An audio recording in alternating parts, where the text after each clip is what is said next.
GoCast no ar. Hoje para falar com Gustavo Bandeira, doutor em educação, autor do livro Uma História do Torcedor no Presente. Elitização, racismo e heterossexismo no currículo de masculinidade dos torcedores de futebol.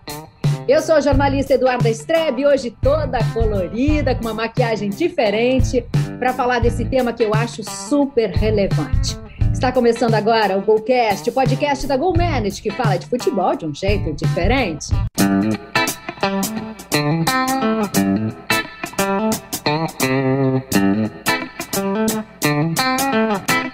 Vem cá, já se inscreveu no nosso canal? Estamos no YouTube como GoCast GoManage. Toda terça tem um episódio novinho para você. Se inscreve lá e a gente se vê.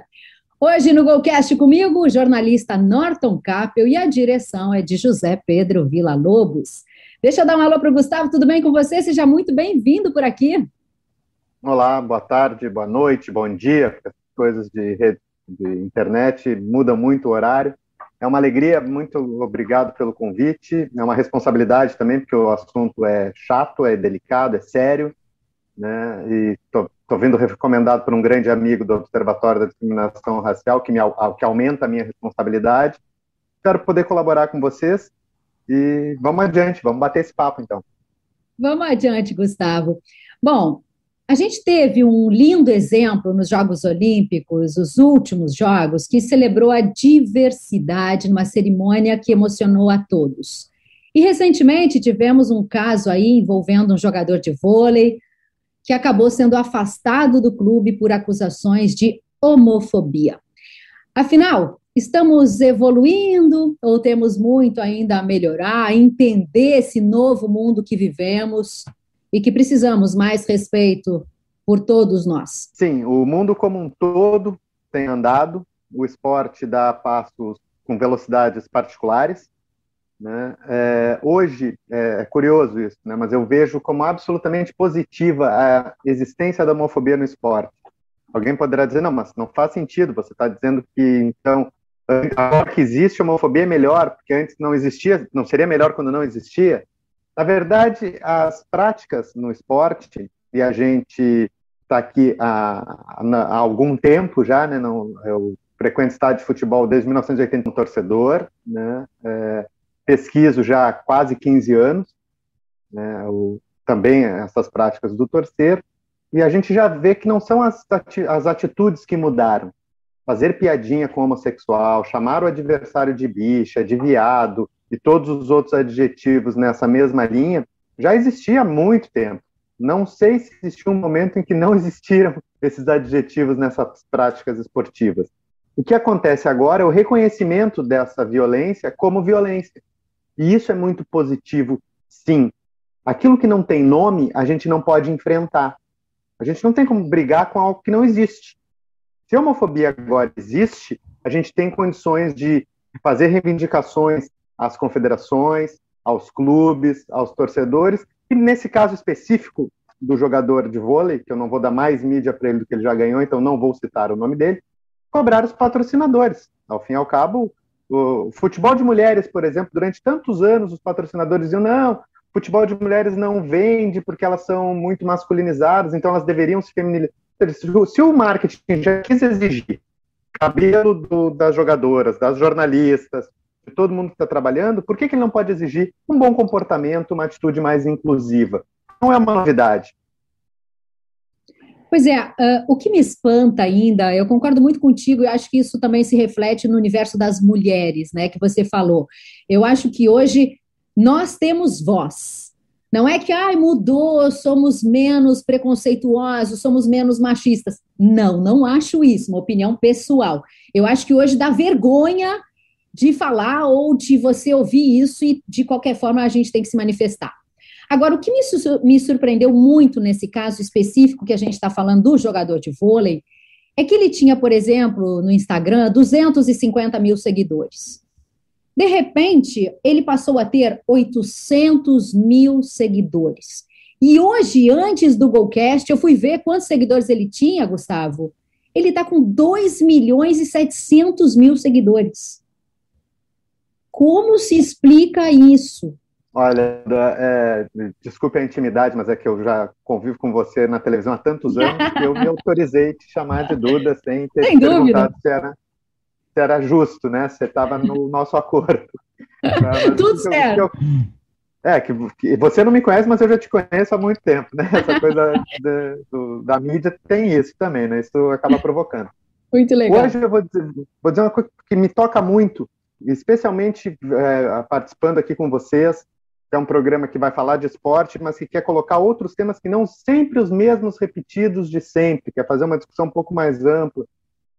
Muito complicado isso, porque hoje boa parte da receita, inclusive, da profissão de vocês, do jornalismo, está vinculada ao quanto vocês conseguem impactar, a quantos seguidores, e a qualidade do material entra pouco em discussão.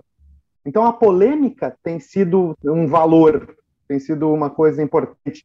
Então, mais do que dizer um conteúdo, mais do que desenvolver, fazer uma pesquisa, um trabalho, ter um título, ter um bordão maravilhoso, um título escandaloso. Você conhece? Não, de novo, não, eu não quero dar mídia para quem não merece, no meu entendimento, né? Então, você sabe que seus colegas que mais do que opinião, do que trabalho, eles gostam de fazer uma frase polêmica, uma frase de efeito, alguma coisa assim. A Fox Sports e a ESPN agora que estão juntas, tem eu sigo todos eles nas redes sociais, né? Tem um jornalista que todo dia ele fala algum absurdo, do Neymar foi o segundo melhor jogador do Brasil na história, não sei quem não joga nada, o fulano é burro. É sempre uma frase violenta, uma frase agressiva, que é para gerar link, que é para gerar clique, né? Que é um problema. E no caso do ódio, ele tem sido uma grande ferramenta de caça-clique, né? Até o termo me fugiu agora, né? Que é de quando as pessoas se associam a essa... Desculpa. Não é lead que você está falando? Que gera lead? Não, que gera lead, que gera o engajamento. Agora veio a palavra, desculpa. Gera engajamento, gera curtida, gera retweet, gera uma série de coisas. O ódio, ele vem de muito.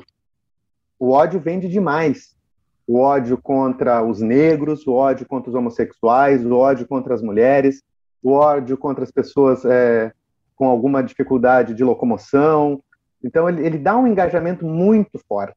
E hoje ainda tem uma canalice, e o nome é esse, tá? Algumas pessoas poderão usar outros termos, mas o nome é canalice, de associar esse tipo de declaração, aspas, polêmica, porque ela não é polêmica, ela é covarde apenas, né? De algo como eu não estou prisioneiro do politicamente correto, eu sou autônomo, eu digo o que eu penso. Mentira. Isso é canalice. Você está agredindo porque agredir lhe dá uma visibilidade e logo essa é uma das metodologias. Que bom que não é todo mundo que usa, né? Que bom que ainda tem muita gente produzindo conteúdo, querendo dialogar, ouvir outros lugares.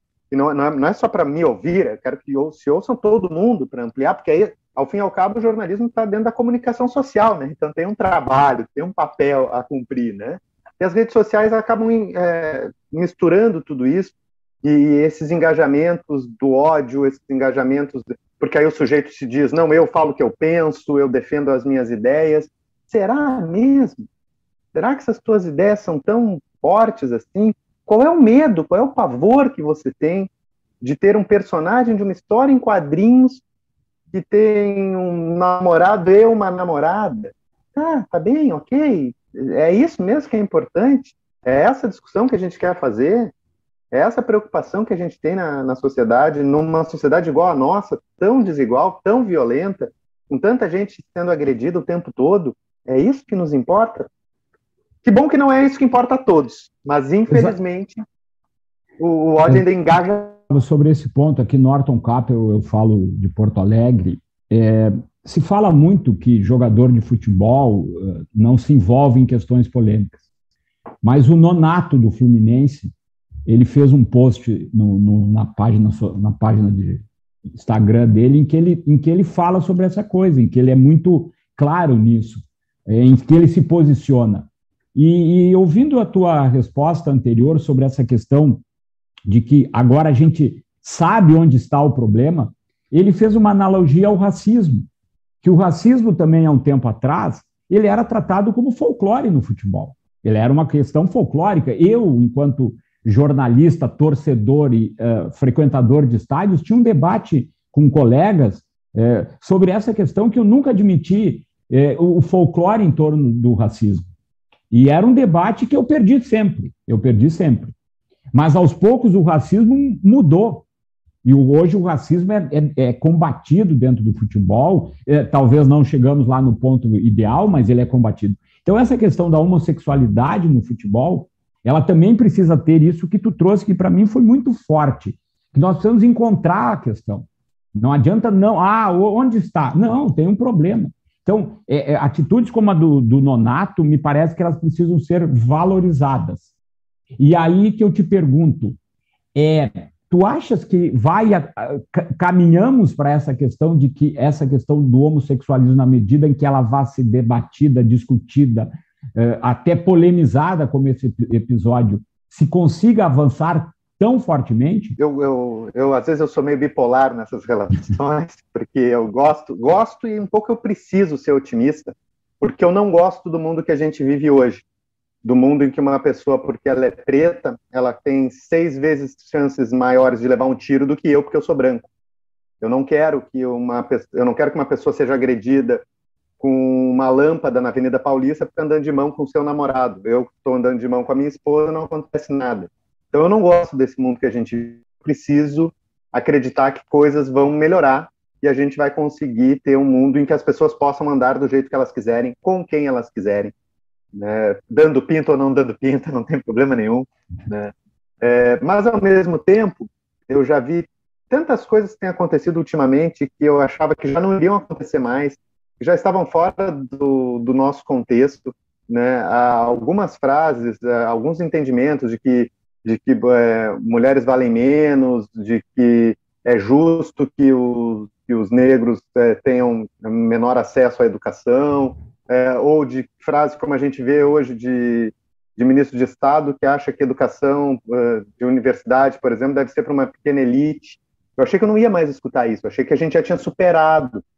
Então, talvez a gente tenha que estar sempre muito atento, a gente não pode baixar a guarda em nenhum momento, porque essas conquistas que vêm, por isso que eu digo que eu posso ser otimista sim, porque hoje um jornalista vai dizer uma frase homofóbica porque fazem, né?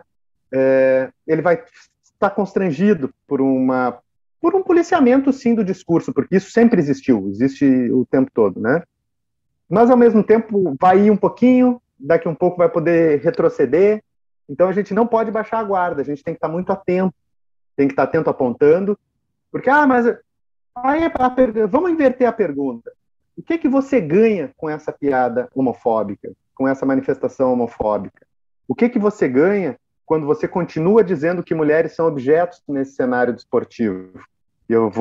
A gente não precisa ir muito longe, e aqui eu quero ser otimista, ou quero, ou devo, ou preciso, eu não saberia dizer o verbo mais adequado. A gente teve, no final do ano passado, o Renato Gaúcho, então técnico do Grêmio, fez uma frase machista terrível, como ele já deu algumas entrevistas homofóbicas também, já clássicas, né? Ao final do jogo, que o Grêmio empatou com o São Paulo, e o São Paulo teve mais posse de bola, ele fez uma frase machista horrorosa, né? Dizendo, posse de bola é igual o sujeito que está andando com a mulher a noite toda, chega um outro cara e leva para o motel, e ganhou ele. Não faz nenhum sentido não reconhecer as mulheres como sujeitos. Cara, eu não sei quem levou quem para o motel, mas eu tenho certeza absoluta que passar 8 horas com mulheres maravilhosas, interessantes, como eu tenho milhares de amigas, é absolutamente espetacular, e eu não levo nenhuma delas ao motel e eu não perco nada. Eu duvido que quem eventualmente tem relações sexuais com ela tenha uma relação tão boa quanto eu, conversando durante horas, horas e horas, porque as mulheres não são feitas apenas para sexo, como pensam algumas dessas pessoas. Em abril, mais ou menos, se eu não estou enganado, peço desculpa se eu errei a referência, o Neymar falou a mesma frase, o que aí é mais triste, porque é um sujeito 30 anos mais jovem, que não só reproduz o machismo, como ele não é nem criativo, ele não consegue nem dizer outra frase, ele disse a mesma frase que o Renato tinha dito.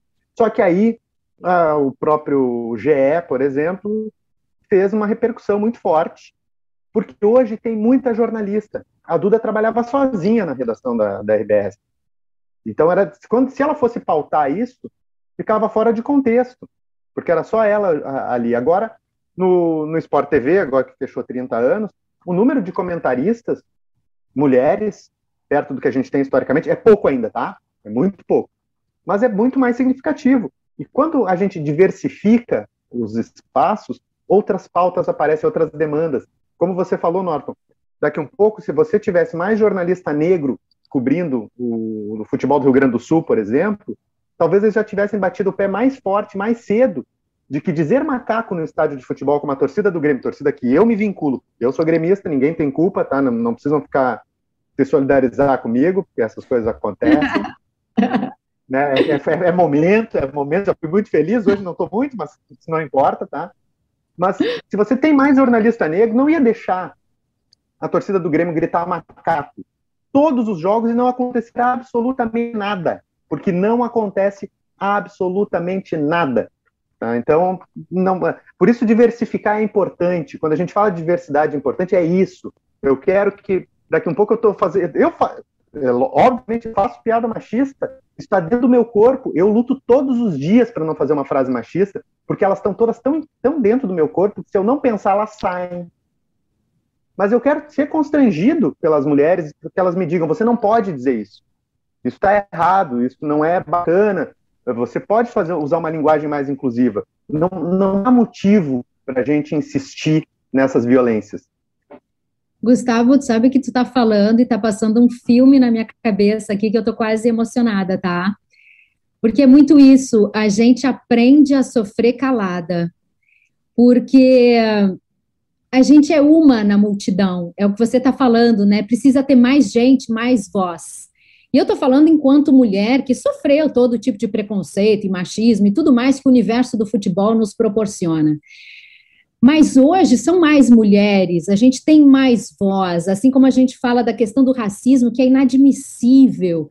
E eu achei muito, mas muito interessante um lance que você falou aqui, que eu li, e eu vou repetir que eu acho importante. Um país que exclui as mulheres não é um país. Quando muito, é a metade de um país. Acredito que se tivéssemos mais mulheres ou homens não brancos em nossas transmissões redondas, seria mais difícil ouvir ridículos argumentos que associam o mau desempenho esportivo com esforço estético. Cara, é muito isso, né? É normalizar isso, porque enquanto a gente é uma aqui ou ali, existe esse constrangimento e essa coisa do eu não vou falar porque vão rir, vão falar ainda mais. E durante muito tempo, realmente, eu sofri calada. E eu imagino quantas pessoas nesse universo passaram ou passam por isso. E é muito isso que você está falando, né? Essa pluralidade, ela é necessária. Mas é isso, porque assim, se você não cria uma casca, uma forma de proteção, um silêncio que você não ouve mais em alguma medida, você não consegue trabalhar nesse espaço. Ou então você só fala disso, que é uma coisa horrorosa. Eu, que sou homem branco, eu posso falar de futebol. Você, que é mulher, tem que falar da violência contra a mulher. Não, você tem que falar de futebol, você tem que falar que aquele jogador não joga nada, ou que o outro é muito bom, ou que o esquema tático funciona ou não funciona. Mas não, fica muito essa questão identitária. E isso também é complicado, porque a luta para que as mulheres tenham mais espaço não é das mulheres, é dos humanos. A luta pelo direito dos negros e dos homossexuais é de todos nós. Quando um sujeito como eu, que se associa aos direitos humanos, o que a gente está querendo dizer? A gente está querendo dizer que o número de humanos tem que ser o maior possível, tem que estar todo mundo incluído. E aí, só que, obviamente, que tem demandas diferentes. Tem demandas diferentes. Porque hoje você tem um sujeito que é acostumado a fazer frases machistas, e como a gente tem no nosso folclórico jornalismo esportivo, um ex-colega seu que dizia que quando o ingresso estava muito caro, que a mulher já vinha junto, né? Porque, afinal de contas, era preço de bordel, né? Ele tem que estar constrangido por isso. Só que aí, para isso, se na mesa com ele, ao invés de mais 5 homens, tem 3 mulheres e 2 homens, talvez o olhar que vocês possam dar para ele, vocês mulheres, vai fazer esse constrangimento. Mas só que também a gente... E isso eu acho muita sacanagem. Eu até brinco, eu uso uma expressão... eu brinco, a gente tem que cuidar para não ser um neomachista. O que é isso? Explico. Aí eu coloco todo o peso do machismo na Duda, quem tem que resolver o problema dos jornalistas, teus colegas, é tu. Toda vez que eles fizerem uma frase machista, tu tem que parar o que tu está fazendo e dar uma palestra para eles. Ou seja, tu não trabalha, quem trabalha são eles. Ou se tu trabalha e ainda dá aula para eles. Aí tu deveria pelo menos receber dobrado, no mínimo, né? Então eu tenho medo disso, porque às vezes a representatividade que é ótima, que é necessária, temos acordo, mas a gente precisa, nós, homens brancos, heterossexuais, cisgênero e coisa e tal, que nos acostumamos a ser entendidos como humanidade, que veja, você é uma jornalista mulher, o Norton é só um jornalista. Ele não precisa dizer que ele é um jornalista homem, tá dado. Né? Assim como o Abel Neto é um jornalista negro. Eu, se fosse jornalista, eu poderia ser só jornalista, não precisaria dizer que eu sou branco. Nós que estamos nesse lugar que não precisa de adjetivo porque nos entendemos humanidade, nós temos que parar com essa prepotência. Nós somos uma parte das pessoas, não somos todas as pessoas. No Brasil, inclusive, somos minoria. Numericamente, nós somos minoria. Tá? Então, a gente tem que entender, tem que conseguir olhar para o outro, e essa talvez seja a grande disputa do nosso tempo. São esses homens brancos, cisgênero, heterossexuais, que sempre tiveram todos os microfones para si, todos os espaços para pensar e falar, e se autorizavam, inclusive, a falar pelos outros. Está na hora da gente falar um pouquinho menos, escutar muito mais e começar a entender que as demandas dos outros são demandas. Quando você recebe uma demanda, seja ela qual for, você tem duas coisas a fazer. Quando o Norton me convidou para participar do programa, eu tinha duas coisas para fazer. Eu podia ignorar ou eu podia responder e começar a conversar com ele. Eu respondi. Então, quando alguém nos faz uma demanda, nós temos que, primeira coisa, é responder e conversar com essa pessoa. Chega de diminuir a dor dos outros. Isso é, no mínimo, para não dizer coisa pior, isso é covardia. Então a gente não pode fazer isso, porque ser covarde é uma coisa que nenhum de nós deveria ser num contexto público de sociedade que a gente vive. Gustavo, eu queria voltar para a questão um pouco do futebol mesmo, né? E aí, teve agora, recentemente, um fato que me chamou a atenção, que foi o STJD multou a torcida do Flamengo e, consequentemente, o Flamengo em R$50 mil por cantos homofóbicos no jogo do Grêmio e Flamengo pela Copa do Brasil contra os gaúchos. Esse é um ponto que me chamou a atenção e ele é realmente uma novidade. E nós que transitamos no futebol, né, eu até já havia falado sobre esse problema em relação a cânticos da torcida do Internacional, da minha torcida, né? Tu te revelou gremista. Eu acho que a torcida do Internacional tem um canto horrível, homofóbico, contra a torcida do Grêmio, que para mim é uma vergonha. E aí eu queria também incluir na pergunta, se tu me permitires, vocês falaram em jornalistas mulheres. Eu fui atrás de um artigo da Renata Medeiros, em que ela fala na Folha de São Paulo, se a CBF lutasse tanto por esse ambiente livre de preconceito, será que em 2021 nós já não teríamos jogadores falando abertamente sobre a homossexualidade? Eu queria uma avaliação tua desse contexto hoje do futebol, da questão da homossexualidade, sobre o prisma de quem comanda o futebol no Brasil. Vou primeiro para a multa que o Flamengo recebeu. Primeiro, assim, é uma multa que, se eu recebo, eu estou morto. Eu vou levar vários anos para me recuperar, tá? Mas uma multa de R$50 mil para o Flamengo, com todo respeito, é uma palhaçada, tá? O treinador do Flamengo, 2 anos atrás, deu um carro nesse valor para um jogador que fez um gol de bicicleta, tá? Então, eu acho que é bom que tenha, antes isso do que ainda menos do que isso, né? Ou seja, que se abra um certo precedente. Mas a gente for lembrar, logo que mudaram as regras do futebol, e eu estou falando de recomendações FIFA sobre homofobia, que a gente tem multas contra as confederações sul-americanas desde das eliminatórias para a Copa de 2014, em função dos cânticos homofóbicos, né? A própria CBF foi punida em função de cânticos homofóbicos, já. Então já é uma prática que já em outros espaços acontece. Mas a gente teve o Daronco parando um jogo, Vasco e São Paulo, e nunca mais. Desculpa aos demais, todos os outros árbitros, em que lugar eles estavam, em que estádios eles estavam, que as pessoas não xingavam viado contra o adversário. Na arena, que é onde eu estava, eles não estavam, porque se xingava. né? A torcida do Grêmio, inclusive, na pesquisa que eu fiz, que foi com a torcida do Grêmio, eles, às vezes, na hora que a gente tentava discutir racismo com o pessoal, eles diziam, mas eles nos chamam de gaúcho viado. Sim, aí tu entra na arena e a torcida do Grêmio, quando joga contra o Flamengo, grita carioca viado, contra o Palmeiras é o paulista viado, né? Então, infelizmente, eu tenho acho que termino a minha dissertação de mestrado dizendo que a torcida da dupla Grenal foi naquele contexto que eu fiz o meu trabalho, mas eu ousaria dizer todas as torcidas do Brasil, se o jogo fosse contra a homofobia ou a favor da homofobia, elas estariam todas sentadas do mesmo lado.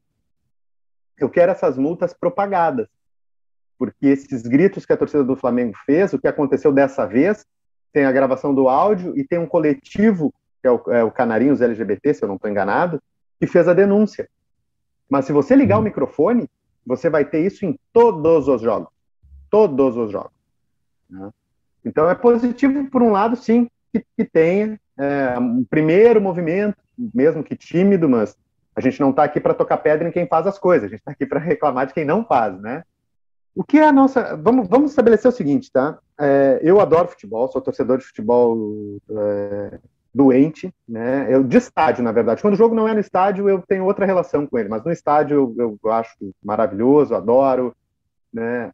Ok, não quero que o futebol acabe necessariamente, mas o ambiente do futebol é um ambiente muito fora de qualquer realidade de um senso democrático que nós tenhamos hoje em dia. A gente tem um monopólio sobre o futebol profissional. Existe uma entidade chamada FIFA que ela tem monopólio. Você não pode praticar futebol fora desse monopólio. Ela diz quem pode e quem não pode trabalhar. Ela proíbe pessoas de trabalhar. E aí, estou falando FIFA internacionalmente, mas se a gente for seguir, chegamos na CBF, onde nós temos um presidente afastado, não expulso, não mandado embora, com o seu mandato afastado, com um salário absurdo que eles têm lá na CBF, para o papel que desempenham, né? Por assédio sexual.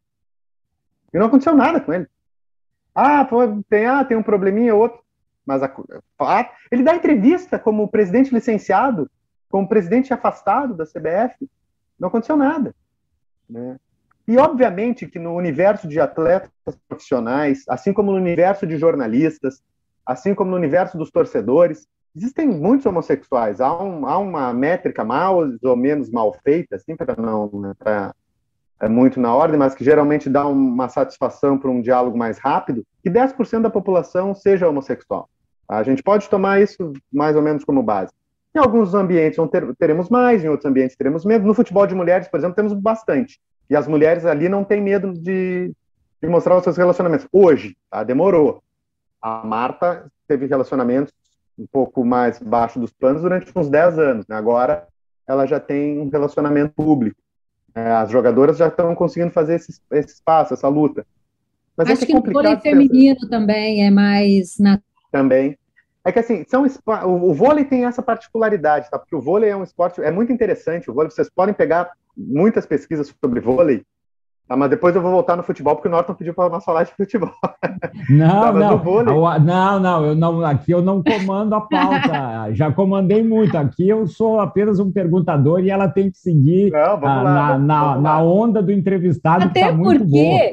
Até porque a gente tem que dar os bons exemplos, né? Tomara que o futebol vá nesse espírito aí do vôlei, que as pessoas possam se assumir e viver ambientes mais legais, né? Aceitos.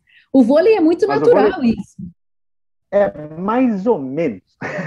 O vôlei é muito interessante, a gente tem vários estudos, várias etnografias no vôlei, tá? Que assim, enquanto atletas da categoria de base, a média de jogadores homossexuais, homens homossexuais, é de mais ou menos 50%. Um time tem muito homossexual nos times de vôlei antes do profissional. No profissional, não existem mais. Quem não existe? Eles vão para dentro do armário. Tá? Vamos falar em bom português. Obviamente que eles existem, que eles estão ali, mas eles não estão muito encorajados. O Douglas, o nosso esse outro rapaz aí que perdeu o emprego, esse outro rapaz que está cheio de seguidores, o problema Douglas, é dele, eu não queria ter... nas Olimpíadas. Eu não queria ter um seguidor desses dele, então ele que fique com esses, eu continuo com meus 100 seguidores, eu estou muito feliz, muito obrigado. Mas o Douglas foi campeão olímpico em 2016, Eu não sabia que ele era homossexual, você sabia? Não. Ele já tinha sido campeão olímpico, ele já era um atleta de ponta. Ou seja, poder se dizer homossexual é uma coisa mais recente. E eu não estou, de maneira nenhuma, a culpa não é do Douglas, ao contrário, tá? O ambiente é tão fechado, é tão complicado, que o sujeito não se autoriza a dizer. Então, sim, aquilo que eu comentei um pouco no início, de ser um pouco otimista por um lado, pessimista no outro, a gente está vendo movimento. E é porque estamos vendo movimento que a gente tem esse tipo de reação também, né? Esse tipo de manifestação mais explícita. Porque você quer algo mais homofóbico do que o sujeito homossexual não poder dizer quem ele é? Caramba, Isso é pior do que qualquer coisa. O cara ser xingado de bicha, eu vou fazer uma frase polêmica para ganhar cliques, de repente a gente coloca na manchete. Alô, diretora, anota aí para botar na chamada. É o momento da manchete, né? Um sujeito poder ser chamado de bicha num ambiente esportivo é melhor do que em um outro momento em que ele não podia nem ser nomeado, em que ele tinha que ficar sozinho com as suas emoções. Então, ser xingado de bicha pode ser um progresso num ambiente tão preconceituoso como esse do esporte, porque dá lugar de existência. Você existir sendo xingado é uma coisa péssima, terrível, muito ruim, mas você não poder existir é muito pior. Então a gente está vendo esse movimento, sim. De novo, as mulheres estão na frente, estão com protagonismo, né?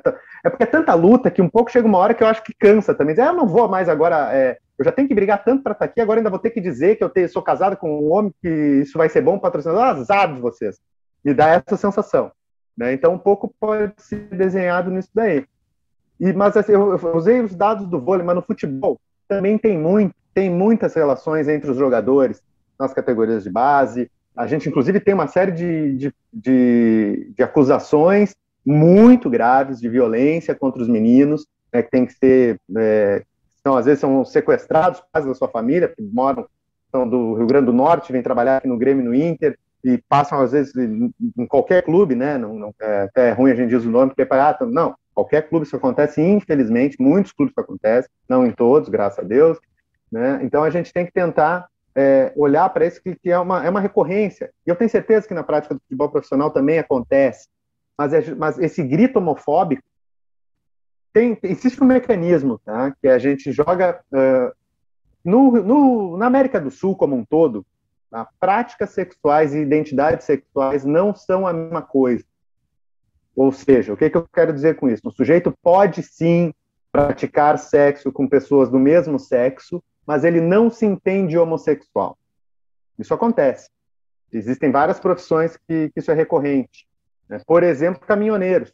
Caminhoneiros que viajam muito, ficam muito tempo longe de casa, às vezes têm relações sexuais com pessoas do mesmo sexo e não se reconhecem como homossexuais. Eles não estão mentindo. É uma forma de reconhecimento, e é justa, é válida. A minha dúvida é se esse não reconhecimento acontece por opção individual, porque se é por opção individual, eu não estou aqui para pedir para ninguém sair do armário. A pessoa que acha que tem que sair, sai. Quem acha que tem que ficar, fica. Não tem problema nenhum. A gente está discutindo a autonomia das pessoas, aí eu vou fazer o contrário. Não, então agora o homossexual é obrigado. Não vai acontecer, não faz sentido. Mas a minha dúvida é, essas pessoas que eu tenho certeza que existem, elas estão no armário, aspas, né, por suas decisões, por suas vontades particulares, ou porque elas têm medo de ao saírem do armário, sofrerem reprimenda dos clubes, das torcidas, dos patrocinadores e perderem empregos. Vocês sabem, vocês que acompanham o futebol, a quantidade de desempregados que existe nesse ambiente. Tem muito pé de medo nesse ambiente do futebol. Então, por um jogador, por exemplo, o Neymar, ele diz o que ele quiser, ele faz o que ele quiser porque ele é muito melhor do que os outros. Mas um jogador comum, como a gente tem, que são a ampla maioria, será que se ele disser que ele é homossexual, ele não vai fechar as portas de trabalho para ele? Então, são esses... E aí eu acho que o investimento é esse. A Renatinha tem razão, tem que ter campanha de verdade, para que o jogador possa sair do armário, se ele quiser, com segurança, não com medo de ser demitido, de perder patrocínio, de ser hostilizado pela torcida. Até com relação a isso, o Norton citou a Renata, mas poderia ser qualquer outra mulher narradora, que hoje sim, temos mulheres narradoras, que legal! Mas que é impressionante no grupo de WhatsApp o que os torcedores detonam as meninas na narração simplesmente por serem mulher. Não existe não existe outra explicação para isso.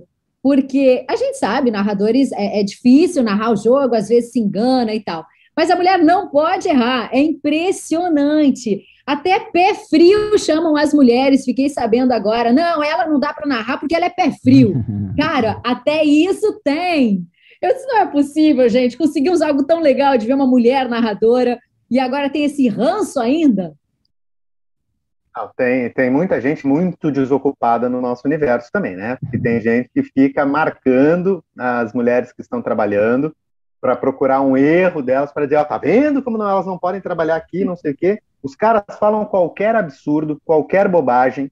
Eu sei que empresário de futebol é um cara que não gosta de nenhum narrador. Nenhum empresário de futebol que não é o meu meio, mas eu conheço um ou outro, que eles não gostam, porque é muito comum quando o cara dá uma assistência, por exemplo, e o narrador errou o nome do jogador, e o jogador que deu assistência, o empresário desse jogador fica bravo, porque afinal de contas, o cara deu assistência e não vai ser valorizado na narração, não sei o quê. Isso acontece, mas é isso, e para mim essa é a bronca, e aí vale para todas as discriminações. Se eu erro, vamos supor, o narrador sou eu errei. Eu sou burro. Duda, você erra, você é a narradora, você erra, você é mulher. Bem se o narrador é negro, ele erra, ele é negro. Por que não dá? Ou então, pelo menos, que eu comece a ser um branco burro, pelo menos. Ou que eu comece a ser um homem burro. Não só um burro. Né? Eu fiz uma vez, o pessoal entrando, eu estava num programa na Gaúcha, que a gente estava discutindo uma frase do Guto Ferreira lá com a Kelly, que ele disse que não ia responder, porque ela era mulher, estava na coletiva, aqueles eu conhecia bastante. E os homens, eu joguei com vários, não jogavam um ovo, nem sabiam quem era a bola, tá? Então, ele já parte do pressuposto que só porque é homem, não jogam, tá? E ele teve muito espaço para falar, não sei o quê, e aí um jornalista diz, então eu não posso falar que a mulher é burra, errou, ela é burra? Cara, primeiro assim, vamos tentar, talvez a gente não precise usar esse tipo de adjetivo, tá? Só que então você reclame da qualidade do trabalho. Diz, esse comentário está errado, o nome do jogador é esse, mas não essa mulher que fez isso. Ou então vamos fazer o contrário, porque, bom, eu não quero dar, de novo, eu acho que dar holofote para quem não merece é injusto. Mas quando mandam uma mulher lavar louça, por que não manda o homem lavar louça?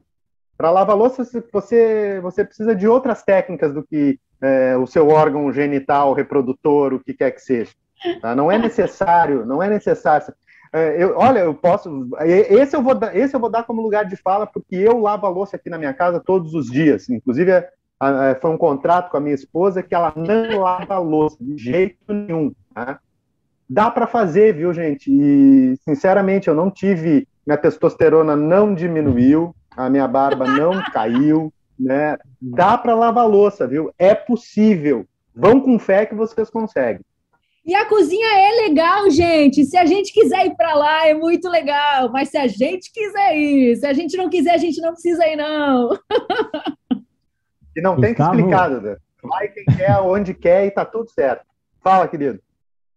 Gustavo, eu peguei o texto que tu escreveste para o Observatório da Discriminação Racial no Futebol e tu comentas que um dos legados da Copa do Mundo no Brasil foi justamente uma oxigenação e talvez uma novidade em relação a essa questão da homofobia e tudo mais. Mas antes de terminar a pergunta, eu queria fazer o seguinte comentário.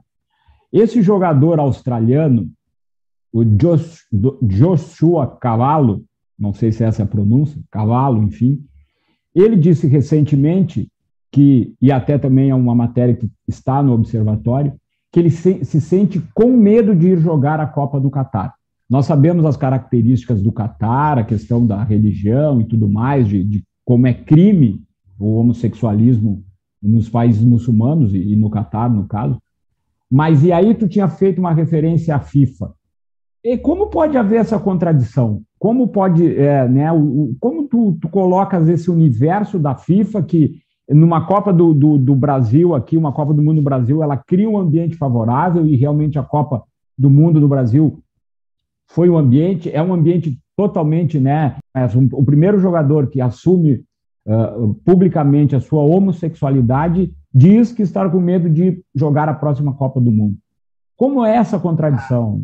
A gente tem das diversas frases canalhas, eu vou usar esse termo que é mais pesado mesmo do que outros que eu poderia usar, e acho que ele não é muito mal educado, assim, acho que ele acho que não ofende tanto quanto um palavrão mesmo, que talvez o pessoal merecesse.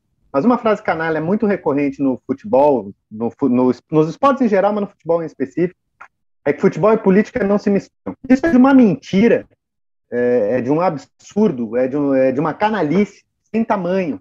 O que acontece? Por que as pessoas partem desse pressuposto de que futebol e política não se misturam? Porque o futebol só reproduz os valores hegemônicos. Ele só reproduz aqueles valores do status quo. E agora ele está indo para um país muçulmano que não aceita homossexuais. Em outro contexto, na Rússia ele também teve esse problema, que os torcedores não podiam fazer manifestação. Inclusive os torcedores, como são muito criativos, eu achei maravilhoso, vocês vão lembrar uma imagem que rodou o mundo, torcedores cada um com a camiseta de uma seleção, e que coletivamente eles fizeram a bandeira do arco-íris, que era proibido mostrar a bandeira do arco-íris na Rússia, mas eles deram um jeito. A criatividade contra o autoritarismo, a criatividade, o deboche, são fundamentais para a nossa oxigenação também, para a gente ter direitos de multiplicidades e de existência. O que a FIFA faz? Se futebol e política não se mistura, a religião do país em que a Copa do Mundo acontece é problema do país. A Copa do Mundo não deveria ter nada a ver com isso. Os jogadores teriam que ter segurança para trabalhar sem nenhum problema. A FIFA adora dizer que tem mais filiados do que a ONU, e é verdade. Tá? Então, nesse contexto, bom, vocês têm esse problema para fora do estádio, para fora do nosso... A gente tem... Vocês vão lembrar da Copa no Brasil. Eu era vizinho do Beira-Rio na época, e era um transtorno andar de carro, porque ali não era mais Brasil. Ali era área FIFA. Ou seja, aquilo que as pessoas... o meu direito de ir e vir, agora fazendo essas babaquice de briga contra passaporte vacinal, da forma como está sendo feito, essa estupidez, né? Aqui no Brasil, durante a Copa do Mundo, a 2 quadras da minha casa eu não podia andar sem um comprovante de residência. O mundo no Catar acontece em área FIFA, não no Catar, né? E que esses jogadores todos estejam protegidos. Gostaria muito que os torcedores estivessem protegidos e gostaria muito que as mulheres estivessem protegidas para ir ao estádio da forma como elas quisessem. Eu não vou entrar aqui no mérito, isso aí é islamofobia, de achar que o mundo muçulmano é terrível e que o mundo ocidental é maravilhoso, porque não é. Mas sempre que você tem restrição e proibição, eu estou contra. Né? Então, esse é o argumento. Né? Então, eu espero que a FIFA, que continua contando essa mentirinha de que ela não se mistura com política e coisa e tal, que ela minta, mas minta mais forte dessa vez, então, e garanta, então, a segurança das pessoas, mesmo num país que diz, não, essa pessoa não pode existir nesse país. Então, então aqui, como não é esse país, é a área FIFA, faz de conta que nós vamos brigar com vocês, mas deixa a pessoa existir, né? Gustavo, só coloca para os nossos ouvintes e espectadores a questão que tu trouxe da Copa, tu fizesse uma crítica à questão do espaço físico da área FIFA, mas o quanto ela contribuiu à Copa do Mundo no Brasil, e tu falaste que foi um dos poucos legados nessa questão dessa discussão da homossexualidade, da liberdade, enfim, que a Copa deixou como um dos poucos legados. Eu achei muito interessante isso e acho que isso realmente é pouco valorizado. Eu gostaria de te ouvir um pouquinho mais sobre esse aspecto. E também, assim, aproveitando, já que eu toquei no nome desse jogador, a importância desse jogador ter feito esta revelação. Bom, a Copa no Brasil, primeiro, assim, foi ótimo. A gente até debochava, e eu era um dos que fazia manifestação dizendo que a gente abria a mão da Copa, tinha até a rima que da Copa eu abro mão, eu quero dinheiro para saúde e educação, né? Era a rima que se fazia. E a Copa foi tão divertida que no final a gente chegou a debochar e brincava que não, esquece a saúde e educação, faz Copa todo ano, porque é muito legal. Então foi um ambiente realmente muito divertido, muito de um bom congraçamento na maioria dos espaços, né? Conquanto tinha tido uma série de problemas, especialmente com o deslocamento de populações e interdição de espaços das cidades, né, que é muito grave. Só que nesse caso que eu chamo de legado, é justamente a explicitação da homofobia.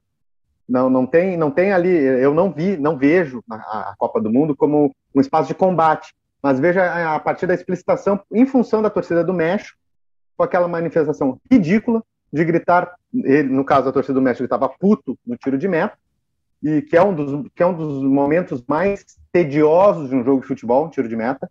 Raramente acontece alguma coisa no tiro de meta, né? E a torcida do México gritava e a torcida no Brasil começou a repetir, né? Trocou o puto por bicha, né? E aí e a partir daí começou a se perceber, olha, tem homofobia no futebol. Tem gente que não sabia até a Copa do Mundo. Então esse eu acho que ele é um legado positivo, porque ele tira um pouco dessa normalidade da violência contra a homossexualidade nos espaços do futebol. Para dar um exemplo muito pontual, tá? Em 2013, o Emerson Sheik, Instagram, com o Isaac Azar, lá, que é o empresário sócio dele num restaurante. Emerson Sheik, à época jogador do Corinthians, tá? Só para lembrar, o Emerson Sheik fez os gols do Corinthians só na final da Libertadores, foi só isso que ele fez, ele só tem esse tamanho na história do Corinthians, tá? Ou seja, não é um jogador qualquer, é só esse jogador. A torcida do Corinthians foi fazer protesto contra ele em 2013, porque ele deu esse beijo, mas o clube, o Corinthians, abriu, porque o protesto foi dentro do centro de treinamento, o Corinthians abriu a porta do clube para a torcida entrar e ofender o jogador. Não, desculpa, não foi 2013, foi 2011. Aí vou falhar. 2011, 2013, foi nesse período ali, tá? Início da década passada. Desculpa a imprecisão numérica aí. Mas é isso, até a Copa do Mundo de 2014, se um jogador fizesse alguma coisa que pudesse ser entendida como homossexual, a torcida tinha direito de praticar homofobia dentro do clube, autorizado pelo clube. Hoje, por mais que a gente saiba e a gente reclama um pouco com razão, que é muito marketing e tem pouco engajamento, todos os clubes fazem manifestações em relação a orgulho LGBTQIA+, nos dias, às vezes são 2 vezes por ano, só que é só nos dias do orgulho e coisa vai, mas fazem. Até pouco tempo atrás, isso não existia. A Coliguei, torcida do Grêmio, lá do final da década de 70, a Coliguei hoje tem um espaço no Museu do Grêmio. No Olímpico não estava. Então tem essas mudanças, esses enfrentamentos, e sim, é tentar transformar o espaço do futebol e dos estádios num lugar mais plural. E para ele ser mais plural, ele tem que ter mais gente mais diferente. Ele tem que ter mais gente negra, mais mulheres, mais homossexuais, mais pobres, mais pessoas de baixa renda. Tem que ter também a possibilidade de frequentar esse espaço. Então, é dentro dessa tentativa de pluralização. Mas a Copa para mim, teve essa marca de dizer, olha, existe um problema. Existe um problema e aí vocês fazem com ele o que vocês quiserem ou conseguirem, né? Nossa, porque o futebol podia dar um super exemplo, né, Norton? A gente que é apaixonado por futebol, envolve tanta coisa legal. Como a gente podia multiplicar coisas boas através do futebol, né? Isso que eu acho que a gente perde tanto em não aproveitar esse espaço. Gustavo, sobre isso que a Eduarda está falando, só para... Eu acho que a gente faz as perguntas aqui, talvez, e a conversa sobre essa atitude do jogador australiano, tá? Ele é do futebol periférico, né? Se a gente for considerar a importância do futebol australiano. Além dessa avaliação sobre a atitude desse jogador, né? Tu achas que teria que ter algum nome realmente de peso do futebol europeu, sul-americano, que assumisse essa condição para realmente virar uma página positiva nessa questão da homossexualidade no futebol? Ou tu achas que um exemplo como esse vindo da Austrália já começa a dar um novo caldo ao assunto? Eu acho que são duas coisas. Só que essa pergunta eu respondo desde sempre. Todas as vezes que eu comecei a dar entrevista em 2011, mais ou menos, esporadicamente, ali sim, porque eu também tô longe de ser uma celebridade, né? Mas assim, umas duas vezes por ano eu dou uma entrevista, porque geralmente dá um caso desses, né? Ou na Semana do Orgulho. Na Semana do Orgulho aí eu dou entrevista todos os dias. Aí eu fico famoso. Mas vamos chamar mais vezes do Gustavo, vamos chamar mais vezes. Tá. Então, a gente tem... Essa pergunta é sempre muito importante, mas a gente, nos estudos de sexualidade, a gente tem uma história, eu não sei se no futebol funciona da mesma forma, de que não funciona. Por exemplo, artista. Artista tem um número de artistas homossexuais assumidos bem maior que a média da sociedade. A gente conhece muito mais atores, cantores e coisas. a percepção do público, via de regra, é que a vida do artista é algo tão diferente, tão especial, outra coisa, não impacta necessariamente na vida do sujeito. Para ele, o problema é ter um vizinho homossexual, não ser fã do Fred Mercury. Porque o Fred Mercury ele está tão longe, é tão distante, coisas que o valem. Então, um jogador de futebol famoso, sim, poderia abrir portas, sim. Mas eu gostaria mais é que muitos jogadores anônimos se manifestassem. Ao invés de um famoso, eu queria vários não famosos, vários comuns, né? Esses 10% que eu falei, se forem 10%, a gente está falando de cada elenco de clube profissional entre 3 a 4 jogadores. E não precisa fazer nada, daqui a um pouco só tem uma foto andando no carro com o seu marido. Não é problema nenhum. Né? Não precisa jogar, fazer o gol e levantar a bandeira do arco-íris. Mas se quiser, também faça e será sensacional. Tá? Um pouco nisso. Mas hoje a gente tem uma outra coisa, Norton, que é muito interessante. Mesmo que esse jogador jogue no futebol periférico, essa manifestação dele não só repercutiu no mundo todo, como você teve jogadores de grande porte que se manifestaram dando parabéns pela atitude dele. Né? Lembrei do Puyol de cabeça só, mas certamente tiveram muitos outros, né? O Puyol, ex-jogador, né? Mas que um ídolo do Barcelona, apesar de que eu tenho bronca com ele, porque quando ele deveria ter marcado direito, ele não marcou, né? Vocês ficaram contentes, mas eu não muito. Mas tudo bem. Mas aí é outra pauta, Gustavo. Aí é outro episódio do Golcast, tá? Até podemos marcar. Até podemos marcar esse episódio. Será Falei bobagem, já. Desculpa, empolguei. Mas aí é... Não, mas aí tem essa vantagem. O meu está brincando e falando muito sério, tem essa vantagem, que daqui a pouco o Neymar opina sobre isso, o Cristiano Ronaldo opina sobre isso, o Messi opina. Então, mesmo que essas grandes celebridades, eles dão apoio, dão suporte, dizem, legal, bacana, que mais pessoas façam como você fez. Então, essa repercussão, ela acontece assim também, mesmo que não seja o jogador celebridade a fazer essa manifestação, se exige, porque esse cara tem assessoria de imprensa, esse cara tem marcas que lhe patrocinam, essas marcas exigem que ele se pronuncie, ele não pode ficar em silêncio. Né? E esses pronunciamentos hoje são pronunciamentos de acolhida, são pronunciamentos de incentivo, de dizer que sim, esse ambiente precisa ser mais plural, e isso é muito positivo. Então, sim, mesmo sendo esse jogador lá da Austrália, realmente é uma liga insignificante no contexto do futebol globalizado, né? Mas ela dialoga com outras ligas mais importantes, e tanto que foi pauta em todos os lugares. Mas vai ficar bom mesmo, não é quando uma celebridade diz que é homossexual, é quando um jogador de futebol da Série C do Campeonato Brasileiro casar com outro, e não vai ser notícia, porque é uma coisa absolutamente comum, porque nenhum casamento de jogador da Série C de um homem com uma mulher foi notícia. Então não tem por que um casamento com homens também ser notícia. Né? Isso vai demorar, mas o meu lado otimista está torcendo para que, quem sabe, um dia isso aconteça, e aí aí sim a gente vai ter um espaço democrático, é quando a gente vai discutir homofobia, porque o episódio foi pontual, e não porque a violência foi pontual, e não porque alguém saiu do armário, porque alguém saiu do armário hoje é que é o pontual, né? Não a violência, porque ela é tão cotidiana que não dá para noticiar. Você não pode... A gente está noticiando a multa do Flamengo, mas a gente não está noticiando o cântico da torcida do Flamengo, porque esse cântico teve no Grenal, esse cântico só não teve no Grêmio Fluminense porque não tinha torcida, mas teve no Grêmio Palmeiras antes, né?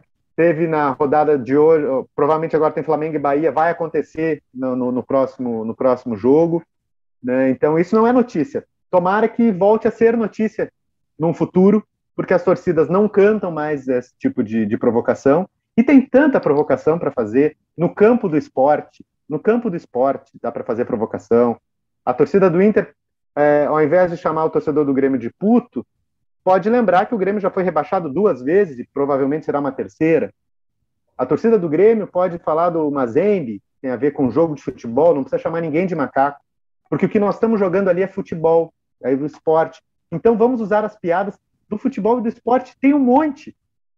Vamos ser criativos, vamos colocar a cabeça para pensar, vamos ser, inclusive, mais engraçado, né? Porque tem algumas dessas piadas agora que, para rir, tem que usar uma parte do cérebro que a minha, felizmente, depois de muito investimento, está meio reduzida. Às vezes o pessoal ri e eu não entendo. Gustavo, eu sei que a gente está indo aí para o final do programa, mas a Duda vai me permitir, eu não sei se ela ainda tem alguma questão, mas eu queria só fazer um questionamento para ti. Tu falaste do Bahia e tu fizesse uma referência que aumentou, né? Os clubes fazem hoje manifestações de apoio em dias de questões envolvendo as questões do homossexualismo e todas essas lutas. O Bahia tem um trabalho muito legal em relação a essa questão da absorção e do empoderamento de torcedores e tudo mais. Isso precisaria que tomassem as rédeas desse negócio. Não falta engajamento maior dos clubes, como tu disseste, que fazem só uma manifestação lá nas redes sociais, mas que realmente não trabalham a questão? Sim, eu tenho total acordo. Né? O que acontece? A gente tem que entender que é o seguinte: a gente vive num mundo capitalista, os clubes são, apesar de no Brasil serem associações civis sem fins lucrativos, eles são empresas, né? E que vendem muitos produtos. Vendem camisetas, vendem seus jogos, vendem jogadores, o que eu acho um absurdo, mas esse é papo para um outro momento. Né? É um clube que precisa dar lucro, precisa dar dinheiro. E o marketing hoje de engajamento, de ativismo, que é o marketing contra o preconceito, que é o marketing da inclusão, ele está aí, ele é uma realidade. Tem gente mais purista, assim, do meu campo progressista, dos direitos humanos, assim, vamos chamar, que dá uma torcida de nariz, né? Isso é só para vender camiseta e não sei o que. Cara, olha só. O marketing está aí para vender. Ele pode vender como ele vendeu muito nos anos 90, nos anos 2000, e continua vendendo em alguns espaços, colocando a foto da bunda de uma mulher. Essa é uma forma do marketing vender. E ele também pode vender sendo contra o racismo, sendo contra a homofobia, sendo contra o machismo. Ele só está preocupado em vender. Ele não tá, o marketing não tem uma essência democrática ou autoritária, nenhuma nem outra. Ele quer vender. Se ele puder vender com causas sociais que tornem o nosso mundo mais plural, mais inclusivo, eu sou a favor, eu topo. Então que o Inter tem já um núcleo de ações afirmativas, ainda não conseguiu a mesma publicização do Bahia, mas já tem uma tentativa, um esforço pontual ali, né? O Inter tem um movimento político muito interessante nesse contexto, mas ele é um movimento maior que o do Grêmio, que também possui, mas é um pouco mais tímido ainda por uma série de circunstâncias. Mas sim, eu acho que tem que ser pauta dos clubes, sim. As camisetas rosa do outubro, que primeiro são do outubro rosa, não tem nada a ver com homossexualidade, tem a ver com câncer de mama. Elas estão vendendo horrores. E mais, hoje os torcedores vão de camiseta rosa para o estádio. Eu vi, ninguém me contou. Eu até tinha dúvida se isso ia acontecer. Né? Então, as coisas estão acontecendo assim, e os clubes podem, nem que seja para vender camiseta, eles podem começar a se engajar nesse contexto. Mas a gente também não pode esquecer quem são os nossos clubes no Brasil, né? Quem são os dirigentes dos nossos clubes. E Grêmio e Inter ainda estão muito bem dentro do cenário nacional. O Flamengo, com a torcida que tem, 4.000 pessoas votam para presidente do Flamengo. É uma palhaçada, não tem espaço democrático ali. E são sempre os mesmos, né? Filho de não sei quem, empresário de não sei aonde. Né? Então, esse também é um espaço que a gente precisaria democratizar para que outras pautas aparecessem. Se sempre estiverem os mesmos nos mesmos lugares, vão acontecer sempre as mesmas coisas.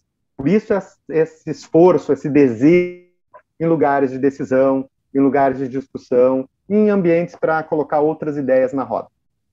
Perfeito. Eu só queria, para fechar aqui, tu fizesse uma referência a Grêmio e Inter, eu queria lembrar que o Fluminense também fez uma ação muito legal, que foi relativa a jogar com os números do uniforme, com as cores do movimento LGTB, e o também o Vasco, a abraçadeira do capitão também. Isso é muito comum na Europa, mas eu acho até as bandeirinhas de escanteio com as cores, né? Eu acho que, concordando contigo e fechando aqui, eu acho que são ações que realmente têm um caráter de marketing, mas elas abrem uma discussão, elas trazem uma possibilidade de que as pessoas têm que olhar para esse assunto com uma outra visão, e o que a gente buscou aqui, Gustavo, foi justamente isso. Que bate-papo importante hoje, estou muito feliz de discutir com vocês essas questões tão relevantes. E vou lembrar, Gustavo, que Norton Capel, meu colega de TV, durante muito tempo, usava rosa, sempre usou rosa, coisa mais linda, que legal. E hoje tu tá com camisa, ó, eu tô aqui toda colorida para falar de diversidade, agora o Norton veio com uma camisa legal também, mostra aí pra gente, Nortinho. Eu vim com a camisa do David Bowie, o roqueiro que tem um pouco desse mundo que o Gustavo tanto nos falou aqui, da inclusão, do respeito, e que é isso que vale, o respeito acima de tudo. É isso aí, Gustavo, muito obrigada aí pela tua participação, trouxe coisas interessantíssimas para a gente, que nos faz refletir cada vez mais, que nos faz querer ser melhor, que nos faz respeitar o outro cada vez mais, que isso se multiplique por aí, Gustavo. Obrigada aí pela tua participação aqui no nosso GoCast. Eu que agradeço o convite, foi uma honra, peço desculpas por ter sido muito palestrinha, mas eu sou assim, vocês deixaram, eu acabei falando pelos cotovelos, né? Muito obrigado pelo espaço, lembrar que é isso, que a gente quer um mundo mais plural, em que mais pessoas possam ser felizes exatamente do jeito que elas desejarem ser. Não há uma hierarquia de preconceitos, a gente tem que lutar contra todos ao mesmo tempo, às vezes com estratégias distintas, mas o mundo vai ser bom quando todo mundo tiver espaço, e que ter nascido homem, ter nascido mulher, ter nascido negro, ter nascido branco, ser ou não ser homossexual, não façam diferença, que as pessoas possam trabalhar e que serem julgadas pelo seu trabalho, não por quem elas supostamente são ou supostamente deveriam ser. Que coisa linda esse nosso GoCast, gente! Muita cor, muito amor para todo mundo. Você já nos segue? Tá demais esse programa, hein? Vamos lá, a gente tá no GoCast, Go Manage, no YouTube e também nas principais plataformas de áudio. Toda terça tem um conteúdo novinho para você. Muito obrigada, Gustavo Bandeira, um beijo e a gente se vê.